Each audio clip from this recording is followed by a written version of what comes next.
जय हिंद स्टूडेंट, मैं Mohammad Kashif biology MK में आपका खैर मकदम करता हूं। आज हम एक बहुत ही इम्पोर्टेंट टॉपिक लेकर आए हैं, डीएनए फिंगर प्रिंटिंग, जिसे हिंदी में डीएनए अंगुली छापी के नाम से जाना जाता है।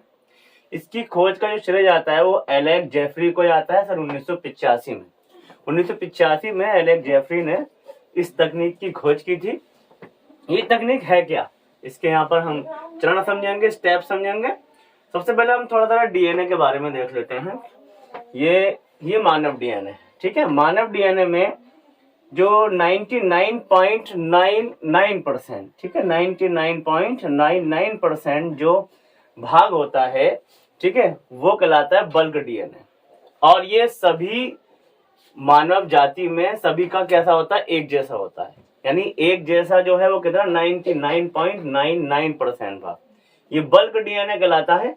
इसके बाद जो डिफरेंस देखने को मिलता है हमें मानव का एक दूसरे से अलग अलग दिखाई देते हैं, वो देखने को मिलता है हमें 0.1% पे।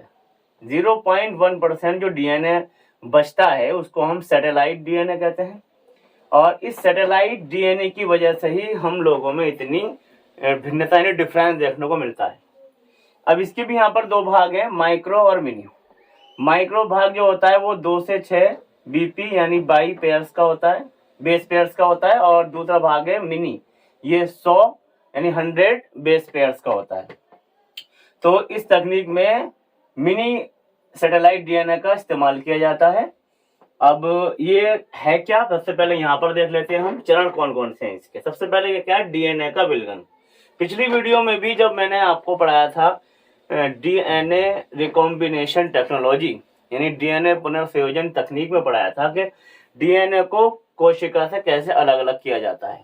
उसके लिए मैंने कहा था जैसे ये मानव कोशिका है और मानव कोशिका में केंद्रक, इसके अंदर डीएनए गुणसूत्र के ऊपर पाए जाते हैं।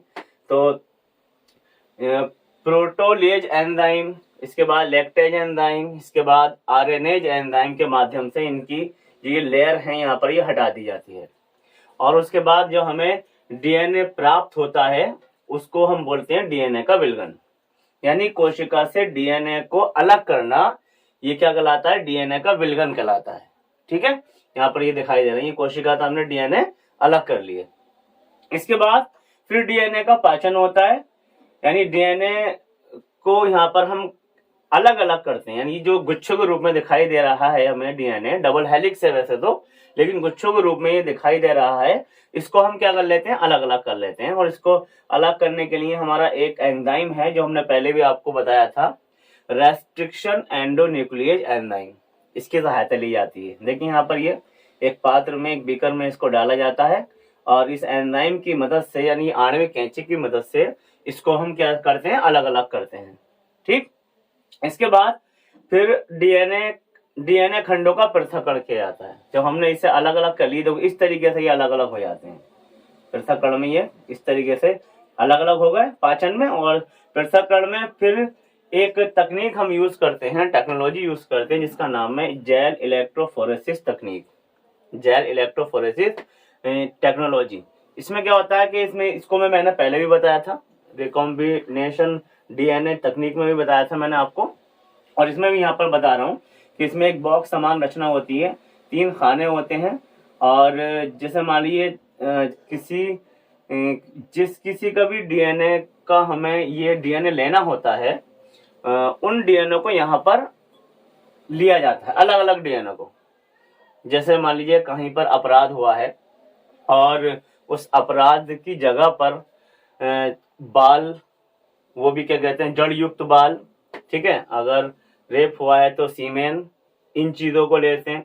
और इसके अलावा जिसके साथ हुआ है या जिसका मर्डर हुआ है उसका डीएनए लेते हैं, मर्डर जिसका हुआ है उसका डीएनए लेते हैं।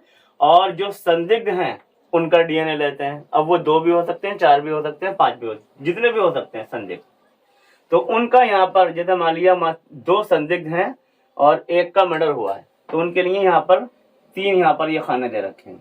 2 संदिग्ध वाले ले लेंगे और 1 मर्डर वाले ले लेंगे। इसमें 2 चार्ज होते हैं, प्लस और माइनस का, ठीक है, ऋणात्मक और धनात्मक। और इस जेल इलेक्ट्रोफोरेसिस तकनीक के माध्यम से इन डीएनए की क्या बनाई जाती हैं, कॉपियां बनाई जाती हैं, प्रतियां बनाई जाती हैं, यानी फोटो कॉपी होती है यहाँ पर, लेकिन ये दिखाई नहीं देती। ठीक है, और इसमें जो डीएनए होते हैं वो कैसे हो जाते हैं, सिंगल हो जाते हैं। ये डबल हेलिक्स था, यहाँ पर जेल इलेक्ट्रोफोरेसिस तकनीक से जो डीएनए कैसे हो जाते हैं, अपने खंडों को अलग कर लेते हैं, सिंगल स्ट्रैंड हो जाते हैं। और यहाँ पर ये इस तरीके से हमें दिखाई तो नहीं देते, लेकिन यहाँ पर ये स्ट्रक्चर होता है इसके अंदर। और ये दिखाई कैसे देते हैं, इसके लिए यहाँ पर एक तकनीक है साउटर्न ब्लॉटिंग। साउटर्न नामक वैज्ञानिक ने इस तकनीक को खोजा था। इन्होंने क्या किया था, एक नाइलॉन का पेपर या नाइट्रोसेलुलोज पेपर पर पेपर को इस मशीन पर रखने के बाद उससे कम से कम आधा या पौन किलो वजन का कोई भार रख देते हैं। तो ये जो स्ट्रक्चर है यहाँ पर डीएनए का, वो यहाँ पर इस पेपर पर, नाइट्रोसेलुलोज पेपर पर छप जाता है। ये जो निशान थे वो यहाँ पर आ जाते हैं, डीएनए की कॉपी के जो निशान थे वो यहाँ पर आ जाते हैं इस पेपर पर। इसके बाद फिर यहाँ पर VNTR प्रोब का इस्तेमाल किया जाता है।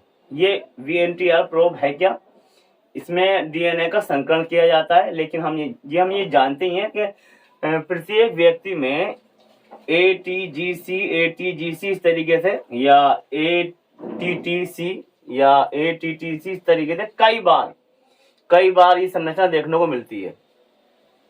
और हमें मालूम ही है कि हमारे गुणसूत्र कितने होते हैं, 23 जोड़ी होते हैं। तो इस कंडीशन में यहाँ पर ये, लेकिन प्रत्येक व्यक्ति की सेल्स में ये एक जैसे तो होते हैं, लेकिन इनकी संख्या डिफरेंस होती है।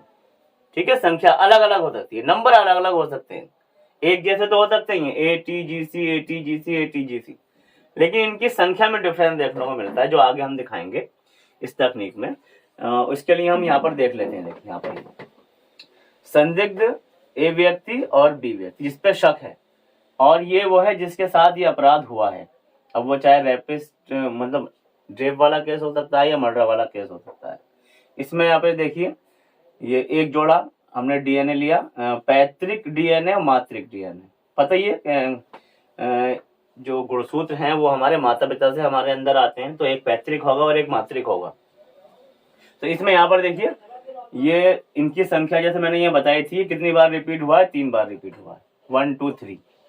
और मातृक में 1 2 3 4। अगर ये वाले की बात करें तो कितनी, 1 2 3 4 5 बार रिपीट हुआ। इसी तरीके से यहाँ पर ये इसका अगला, यानी एक गुणसूत्र का ले लिया हमने जोड़ा, ये 5वें नंबर का। फिर हमने इसमें कोई से भी ले सकते हैं, तीसरा, चौथा, 5वां, छठा, 11वां, 12वां, जो भी है, 16वां, 17वां, 18वां, कोई सा भी जोड़ा यहाँ पर हम ले सकते हैं। तो यहाँ पर हमने 5वां लिया है। बी वाले में भी हमने ऐसे लिया, देखो इनकी संख्या थोड़ी अलग है, 1 2 3 4 5 6 7 8 9 10। दूसरे वाले में 1 2 3 4 5 6, इस तरीके से। तो यहाँ पर ये क्रम ही अलग अलग देखने को मिलेगा हर एक में। फिर यहाँ पर देख लीजिए, ये संख्या अलग है, यहाँ पर ये संख्या अलग, यहाँ पर तीसरा जोड़ा लिया है, यहाँ पर 14वां जोड़ा लिया है, उसमें ये संख्या कैसी होगी, अलग अलग होगी। तो 3 यहाँ पर ले लिए हमने। इसी तरह से अपराध दयत, यानी जिसके साथ अपराध हुआ है, चाहे वो रेप हुआ हो या मैंने बताया अभी मर्डर हुआ हो, उसका डीएनए है ये। तो उसमें भी हम यहाँ पर देख लेते हैं, जो भी उसका सीक्वेंस निकल के आया है इसके माध्यम से, जेल इलेक्ट्रोफोरेसिस के बाद जो हमने साउटर्न ब्लॉटिंग में जो किया था क्रिया, उसके माध्यम से जो यहाँ पर निशान छप के आए हैं पेपर पर, वो उसके जरिए से हमने यहाँ पर ये ले लिया। इसमें भी यहाँ पर ये हम इसको लिख लेंगे कि 5वां, तीसरा और 14वां जोड़ा। ठीक है, 3 होगा, यानी एक जिसके साथ अपराध हुआ और 2 संदिग्ध जिसपे शक है। और उनको फिर हम एक अगली तकनीक है हमारी, ऑटो रेडियोग्राफी, यानी एक्सरे फिल्म पर इसे हम उतारते हैं, जैसा कि यहाँ पर दिखाया है ये एक्सरे फिल्म पर। ये कहलाता है ऑटो रेडियोग्राफी कहलाता है। क्यों? क्योंकि संकलित डीएनए खंडों का इससे पता लगा देते हैं, जितने भी डीएनए खंड हैं कि उनका इससे क्या किया जाता है, मिलान किया जाता है।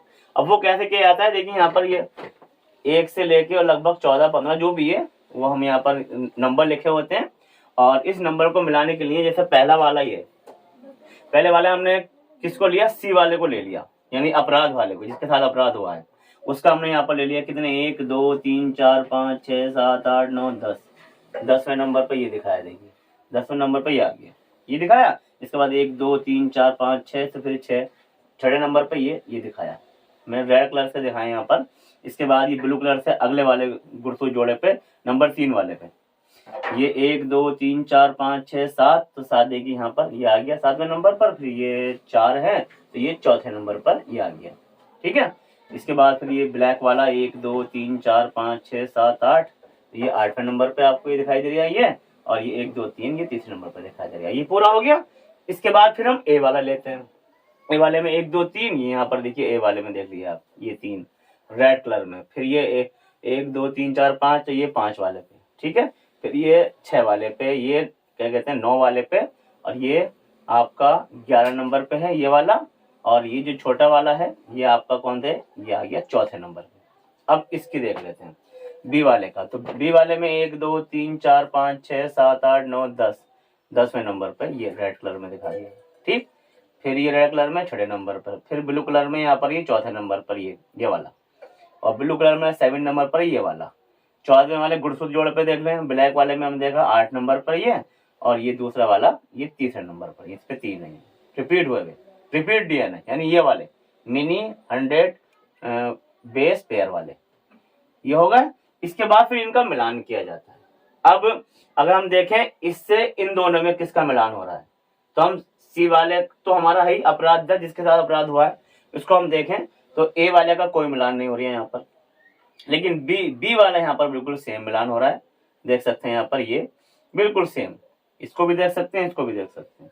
इसलिए यहाँ पर जो अपराधी जो पाया गया वो कौन सा पाया गया, संदिग्ध बी, यानी शक किस पे था, दोनों पे था, ए वाले पे भी और बी वाले पे भी, लेकिन हमें शक किससे, मतलब अपराधी कौन मिला, इस तकनीक के माध्यम से बी वाला अपराधी मिला। तो इस तरीके से अपराधी की पहचान की जाती है। और इस तकनीक का जो इस्तेमाल है वे पैतृक झगड़ों में भी किया जाता है। ठीक है, जमीन जायदाद के केसों में किया जाता है। बचपन में जो बच्चे बिछड़ जाते हैं, ठीक है, उनको उनके माता पिता से मिलाने के लिए किया जाता है। और ज्यादातर इसका इस्तेमाल जो किया जा रहा है वे आपराधिक मामलों में ज्यादा इस्तेमाल इसका किया जा रहा है। आपराधिक मामले मैंने आपको बताया, देखिए मर्डर, ठीक है, रेप केस, और भी जिस तरीके के जो मामले हैं आपराधिक मामलों में सबसे ज्यादा इस्तेमाल इस तकनीक का किया जाता है। ठीक है, ये डीएनए फिंगरप्रिंटिंग तकनीक जो मैंने आपको समझाई वो आपको कैसी लगी? अगर अच्छी लगी हो तो इसे लाइक कीजिए, शेयर कीजिए, और हमारे चैनल बायोलॉजी एमके को सब्सक्राइब कीजिए। शुक्रिया।